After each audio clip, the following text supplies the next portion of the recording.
to the Lane Water Cafe. Today in the cafe, we're going to be examining how to best design reverse osmosis systems for the food and beverage industry. If you happen to be listening to this as an audio podcast, I want to let you know that there is a slide cast available. That is a PowerPoint presentation with audio. You can download that at www.slideshare.net. You can simply enter the keyword Lane Water and you should be able to find that. So one of the things that I really love about the food and beverage industry is that there are all sorts of different applications for reverse osmosis. Anything from can and bottle wash water, sterilization, pasteurization processes, actually using it to concentrate fruit juice, and of course, making all those bottles of bottled water that you see day in and day out. One of the key principles that you want to keep in mind is that how you use the RO will dictate what type of design you want to assemble. In some cases you're trying to use the permeate, that's the pure liquid that comes out of the reverse osmosis systems. In other cases, for example concentrating fruit juice, you're really more interested in the reject of that RO system. So beginning with the end in mind as to what you're trying to accomplish really will help you out overall to design a system that's most effective and most efficient for your particular application.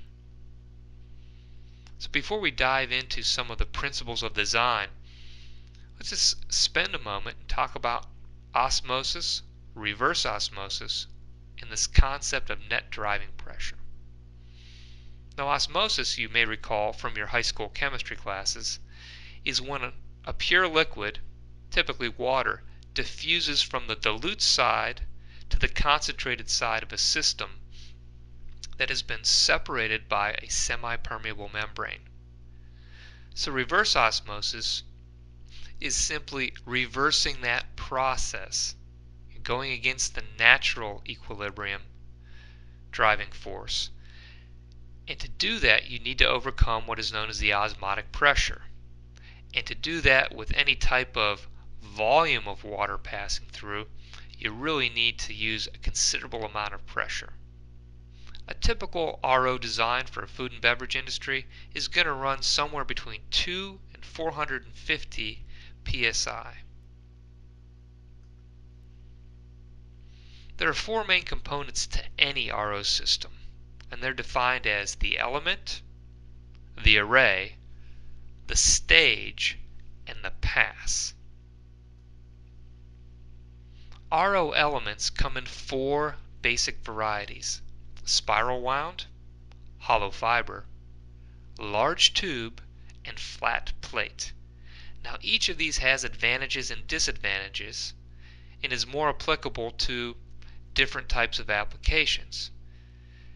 To learn more about the specifics of each one of these, please download the white paper that you'll see at the end of this slidecast, because there's a lot more detail involved in that we can cover here in this brief presentation.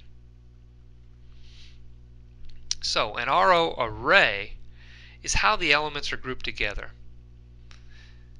That would be series, parallel, or some combination thereof.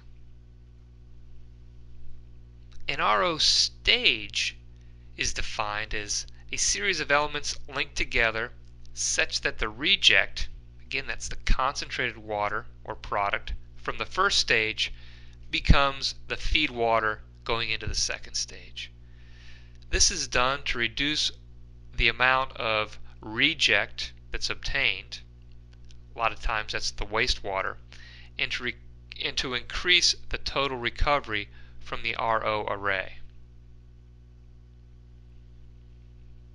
Here's a picture of a typical two-stage reverse osmosis system.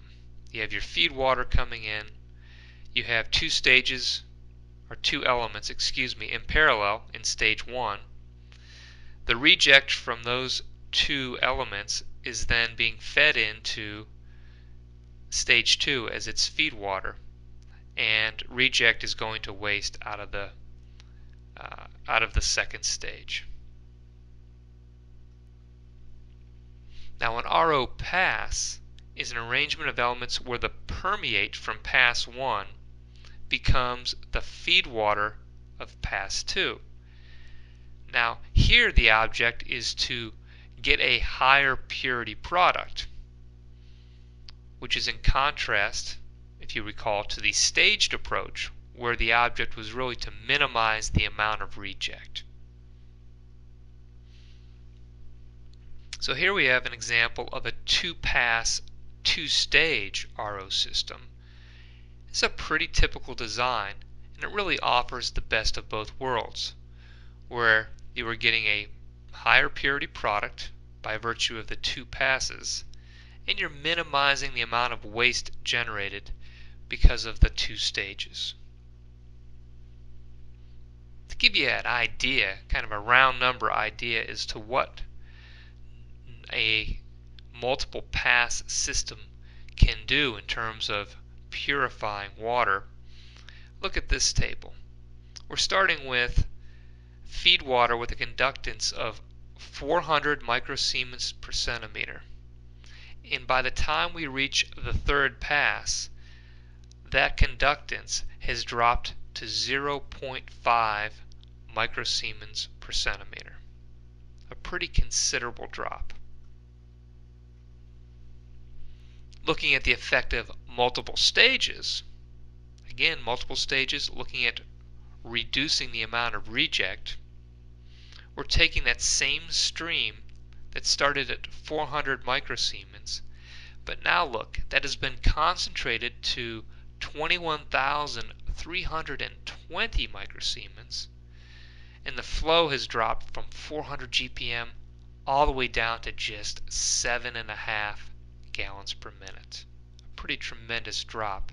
If you think about this being perhaps a wastewater stream, my goodness, imagine the operational costs and efficiencies of only sending 7.5 gallons per minute to the waste treatment system as opposed to 400 gallons per minute. I'd like to encourage you now to download the white paper entitled Reverse Osmosis Design for the Food and Beverage Industry, What You Need to Know. Got a lot of details. This paper is about 11 pages long, has far more detail than what we could cover here today. If you're watching this as a video, you can simply go to the URL that's listed at the bottom of the page in front of you right now.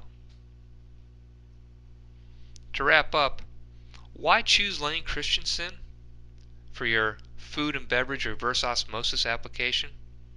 Really 4 reasons. One is our ability to provide the entire spectrum of filtration options, from clarification all the way through reverse osmosis. Hydrology. Our hydrology team can locate new water sources for you, can qualify those water sources, and help you make the best decisions about where to get the water and what blends to use to maximize your plant's efficiencies. If you're short on water, we can use that same hydrology expertise to locate water systems, drill wells, and then finally transport that water through our pipeline division any distance that you need in order to get you the water of the type of quality you need in order to maximize the profitability of your particular installation. I've enjoyed our time together at the cafe today. Look forward to you visiting with us again. Until then, bye now.